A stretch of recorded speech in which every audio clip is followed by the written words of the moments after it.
Welcome to The Explainer. Today we are literally putting on our aprons because we're doing a full-blown grade makeover kitchen audit. We're zeroing in on the Cambridge AS and A-Level Arabic 9680 syllabus, specifically those big 2026 essay topics. You know the ones: generation gap, media, employment, unemployment, free time, and social development. These are the absolute heavy hitters of the exam. And to help us out today, I've actually brought in my two, let's say, struggling exam apprentices, Alex and Sam. Now, Alex has this terrible habit of overcomplicating the recipe. He just throws totally unanalyzed facts into the mix. And Sam? Well, Sam just tries to rush the whole writing process and completely forgets the crucial structural steps. So today, we are going to fix both of their approaches, and yours, right here, right now. Okay, let's dive into this. First up, listen to this. This is a direct, honestly kind of dramatic warning straight from the principal examiner report. It says, candidates consistently confuse key terminology and fail to apply the correct approach for the context given. I mean, wow. This proves that even the absolute brightest students fall into these high-tariff traps when they're tackling dense topics like the generation gap or the media. It is hands down one of the most misunderstood areas in the entire Arabic syllabus. Seriously, students study the vocabulary, they memorize the facts, but then they misread the context of the prompt and they end up serving up a completely unpalatable essay. It's heartbreaking. So to fix this, we're following what I like to call the examiner's playbook. Here is our agenda for today's explainer. First, we'll look at the sour ingredients. Second, dissecting the disaster. Third, recooking the response. Fourth, we'll do an interactive taste test. And finally, we'll plate it all up with the 5-star presentation. All right, let's get right into Section 1, the sour ingredients. So, earlier today I had Alex and Sam look at a high-tariff question on unemployment. Sam immediately started writing a response before he even finished reading the prompt. He completely ignored the specific economic context the examiner was actually asking for, and that, my friends, is trap number 1, using the wrong approach for the context. Meanwhile, Alex went the other way. He wrote an entire page just listing different types of unemployment without ever actually answering the question. That's trap number 3, providing generalized answers that are just not specific to the context. And trap number 2, forgetting to check your format and presentation.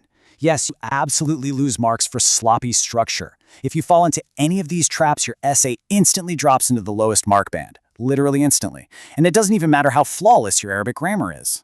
So the absolutely crucial point here is understanding what the examiners actually want from you. Alex admitted to me that his whole strategy was just throwing every single unanalyzed fact he knew about unemployment onto the page, hoping something would stick. That is what we call superficial breadth. It's a mile wide and an inch deep. But the academic benchmarks for this exam demand analytical depth. The conceptual framework requires logical, structured reasoning. It requires evidence-based analysis. The examiners aren't looking for a human encyclopedia, right? They are looking for a critical thinker who can actively evaluate evidence. Okay, moving on to Section 2. Dissecting the disaster. We are going to do a little line-by-line critique of a failing response right now. So, in his draft, Alex wrote a paragraph stating, "Society develops when things change and people get new jobs, which is good for the economy." Now, this brilliantly illustrates where everything goes wrong. He completely missed the method mark. He showed a tiny bit of knowledge, zero analysis, and absolutely no evaluation. Successful candidates have to demonstrate competence across all 3 of these distinct target cognitive domains: knowledge and understanding, analysis, and evaluation. You can't just state that society is developing. You have to analyze how it's developing and then evaluate the impact of that development on different demographics. Make sense?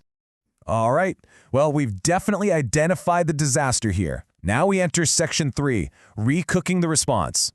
But hey, really quick, before we rebuild this paragraph together, if you want to stop serving up average grades and finally unlock the secret recipe for that A star, make sure you subscribe to Ace the Exams at the handle at Ace the Exams right now, and definitely hit that notification bell. We are constantly releasing deep dives into the hardest Cambridge syllabus topics to keep your grades top tier. Okay, back to the kitchen. So Alex and Sam tried to rewrite their paragraphs, but they hit a massive roadblock with their sentence flow. They had the right ideas now, sure, but the transition from analysis to evaluation was just completely broken. To fix Sam's problem of rushing and Alex's problem of rambling, I stepped in and introduced them to a really structured flow, the 6-step procedural framework. The examiners literally award marks for this exact process when you're tackling unfamiliar contexts. Step 1, deconstruct the question. Step 2, extract relevant data from the stimulus materials. Step 3, select your analytical framework. Step 4, execute with clear notation. Step 5, verify your results. And Step 6, present with correct terminology. If you follow this recipe step by step, it structures your paragraphs perfectly, and you literally cannot fail the structure test. Now, I need to sound a massive examiner alert right here. Explicit terminology. The principal examiners specifically noted that candidates consistently confuse key terms. You absolutely must define your terms before using them. For instance, if you're writing an essay on free time or employment, please do not assume the examiner knows what you mean by underemployment or leisure economy. You have to define those key concepts clearly before you utilize them in your extended response. It is basically your ultimate safeguard against unnecessary examiner penalties. Okay, it is time for Section 4, the interactive taste test. Let's see how you do with some live data interpretation. I am putting 60 seconds on the imaginary clock for Challenge 1. I want you to mentally visualize a really complex chart showing youth unemployment rates versus overall employment growth. Now, your task as a student isn't just to look at it and say, oh, unemployment is high. You have 60 seconds to find the winning argument. And here's the secret. The winning argument isn't the data itself. It's the relationship in the data. You need to draw an evidence-based conclusion.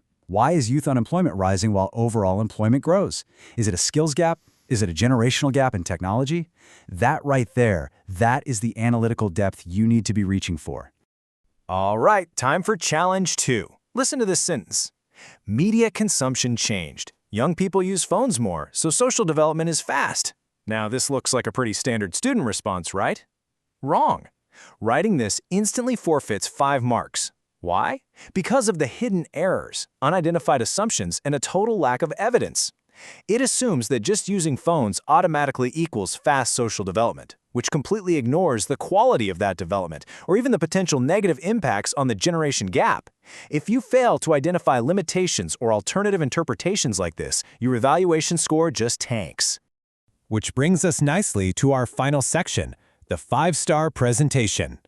So after thoroughly recooking the response, stripping out all that superficial breadth, applying the 6-step framework, and making absolutely sure we defined our terminology, Alex, Sam, and I finally rebuilt a flawless response. And why does it secure top marks? Because it showcases elite critical analysis skills. Top-scoring candidates demonstrate evaluative thinking by doing 3 specific things: questioning assumptions, considering different perspectives, and justifying their decisions with actual evidence. When the guys rewrote their essay on the media and the generation gap, they didn't just say, old people don't understand phones. They evaluated that assumption, they considered the perspective of digital literacy, and they justified their conclusions with real sociological evidence. It was night and day. And finally, Sam actually noticed something really crucial during this whole process. Following strict exam conventions, things like proper headings, correct terminology, appropriate formats, and clear annotation, it isn't just about making your paper look pretty. As the source material states, practical application develops professional skills. The examiners are actively grading your ability to present information clearly and professionally. Think about it. If your formatting is a total mess, your examiner is probably going to assume your logic is a mess too. So as we wrap up this explainer, I want to leave you with one final kind of provocative thought. How will you challenge assumptions in your next practice paper? Are you going to keep throwing superficial facts at the page and hoping for the best? Or are you going to analyze, evaluate, and present like a top-tier scholar? Remember, don't just read the prompt, deconstruct it, dissect it. If you found this grade makeover kitchen audit helpful, make sure you subscribe to Ace the Exams at the handle @AceTheExams, turn on those notifications, and jump into the comments right now to let me know which subject and level you find the absolute hardest. We'll tackle it next. Keep cooking up those A-stars, and I'll see you in the next explainer.